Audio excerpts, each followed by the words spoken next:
তো সিপিআইএম কি করবে সেটা সিপিআইএমের পার্টি কংগ্রেসে এবং রাজ্য সম্মেলনে সিদ্ধান্ত হয়েছে, সে অনুযায়ী আমরা এগিয়ে। তাহলে যখন লোকসভা নির্বাচনের সময় মমতার কথায় বিজেপি তৃণমূলের রাজনীতিকে বাইনারি করার জন্য এই 30-70 বলেছিল, কাটাকাটি কথা বলেছিল, ভাগাভাগি কথা বলেছিল, আমরা তখন বিভাজনের বিরুদ্ধে রাজনীতির কথা বলছিলাম, তখন তোমরা সেই কথাটা গুরুত্ব দাওনি, মিডিয়া দেয়নি।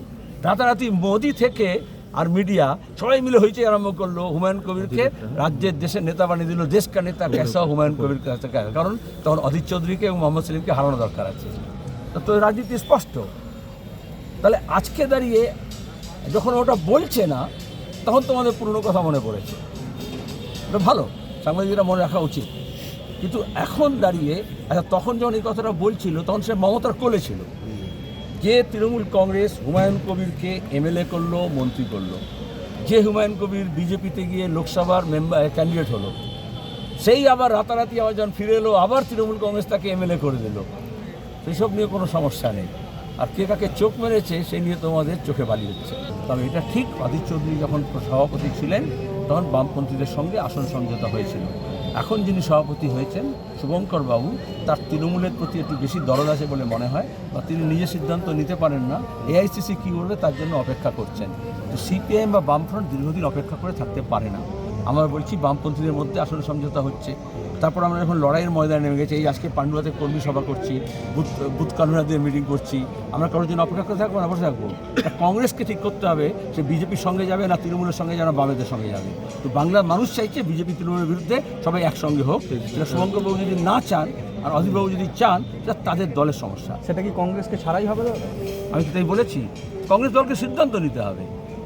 আমি তো কাউকে ছাড়ছি না, আমি তো কাউকে পায়া করতে পারবো না। আমরা পরিষ্কার বলেছি, আগে অবস্থান পরিষ্কার করতে হবে যে আমরা বিজেপি এবং তৃণমূলের বিরুদ্ধে। সেটা এখনও শুভঙ্করবাবু বলতে পারছেন না। উনি ওজন করে দেখছেন তৃণমূলের সঙ্গে গেলে লাভ, না বিজেপির সঙ্গে গেলে লাভ, না তৃণমূলের কংগ্রেসের সঙ্গে গেলে লাভ, বা সিপিএমের সঙ্গে গেলে লাভ। রাজনীতি এরকমভাবে হয় না, নিজের স্পষ্ট ভূমিকা নিতে হয়। মধ্যেও আপনার সেলিম ছিল, হুমায়ুন ছিল, এখন তারা এটা বিজেপি আরএসএস রাজনীতি। সুকান্ত মজুমদার তৃণমূলের ওই অধ্যাপক সংগঠন করতো, অথচ আরএসএস। এরকম তৃণমূলের মধ্যে অনেক আরএসএস ঢুকে আছে, প্রথম থেকে আছে, এবং এখন মাঝে মাঝে বেরিয়ে আসছে। তাদের সিলেবাসে এগুলো শেখানো হয়। তারা নাম দিয়ে, খোরাক দিয়ে, পোশাক দিয়ে চেনে। গত বিধানসভা নির্বাচনের সাথে মনে নেই, সব মিডিয়াগুলো পেছন পেছন ঘুরছিল বিজয়বর্গীর বিরুদ্ধে এর সঙ্গে। এখন কোথায় গেল সে বিজয়বর্গী?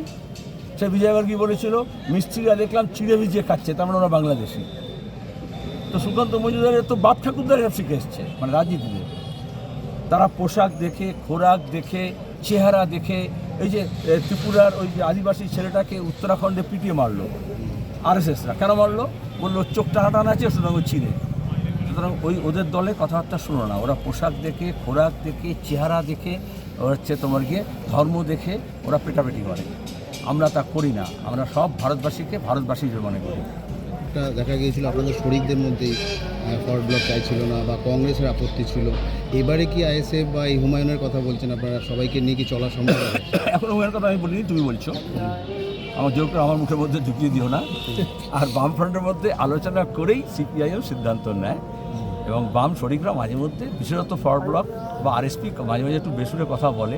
একটু বেসুরে কথা না বললে তারা যে সিপিএম নয় আলাদা একটা দল কী করে বুঝবে? তাহলে তুমি বলবো আমি তো কালকে বুঝলাম ও কী চায়, যে দল তৈরি করেছে তার লক্ষ্য কী, সেটা আমি সরাসরি মিডিয়া নানা রকমের সিগন্যাল দিচ্ছে। বিভিন্ন রকমের দালাল প্রকৃতির লোকজন থাকে, বিশেষত কিছু ভেটারেন সাংবাদিক থাকে, তারা নির্বাচনের সময় সক্রিয় হয়ে গিয়ে এর কথা ওকে বলে, ওর কথা ওকে বলে। আল্লাহ কারোর মুখে ঝাল খায় না মোহাম্মদ সেলিম। আমি সরাসরি test of pudding is eating, আমি একটু চেখে দেখি আসলে ও কী চাইছে, তারপর আমাদের পার্টিতে গিয়ে আমি ব্যাক করবো, আলোচনা করবো, তারপর সিদ্ধান্ত হবে। যাতে কোথাও কি এটা কি চেক করে নিলেন? হ্যাঁ, এটা কি চেক করে নিলেন? তাই সবই তুলে নিতে হয়, বাজিয়ে নিতে হয়। তুমি একটা জামা কিনতে গেলে 8বার 4বার টেনে টুনে দেখো মাপ ঠিক হবে কি হবে না। আর একটা রাজনীতি তুমি করছো, তুমি একটু মাপ চেক করবে না, তাহলে ঘুরে পড়ে যাবে, ঘুরে যাবে। বোঝাতে কোথাও কি সংখ্যালঘু ভোটটা কি এক জায়গায় করতে চাইছেন আপনারা, মানে এই আইএসএফের সঙ্গে? আমরা গোটা বাংলার মানুষকে একাত্তা করতে চাইছি। তুমি সংখ্যালঘু সংখ্যাগুরু আর কথা বলছো কেন?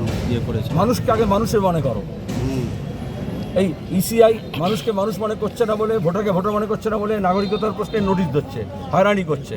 ভাগাভাগি রাজনীতি মানে কি সর্বনাশ হয়, এটা আমরা বাংলাদেশে দেখেছি, এবং এখানেও সেই রাজনীতি করার চেষ্টা হচ্ছে। আমরা তার বিরুদ্ধে, আমরা বিভাজনের বিরুদ্ধে, সবাইকে এক কাট্টা করছি। বিজেপি এবং তৃণমূল মিলে বাংলার মানুষকে ভাগ করেছে। আগে এরকম হিন্দু মুসলমান মন্দির মসজিদ ছিল না। এখন যারাই এরকম হিন্দু মুসলমান মন্দির মসজিদ বলছে তাদেরকে আমরা বোঝাচ্ছি যে ভাই তুমি কাজের কথা বলো, রুটি রুজির কথা বলো, পরিশ্রমের কথা বলো, মজুরির কথা বলো, এই মন্দির মসজিদ হিন্দু মুসলমান করো না। এই ভিডিওটিকে লাইক করুন, আপনার গুরুত্বপূর্ণ মতামত কমেন্টের মাধ্যমে আমাদের জানান এবং আমাদের চ্যানেলের ভিডিও সবার আগে দেখার জন্য ইউটিউবে গণশক্তিকে সাবস্ক্রাইব করুন, ফেসবুকে ফলো করুন এবং শেয়ার করুন আপনার পরিচিতদের মধ্যে। আমাদের চ্যানেলে আপলোড হওয়া ভিডিও নোটিফিকেশন পেতে বেল আইকনটি ক্লিক করতে ভুলবেন না।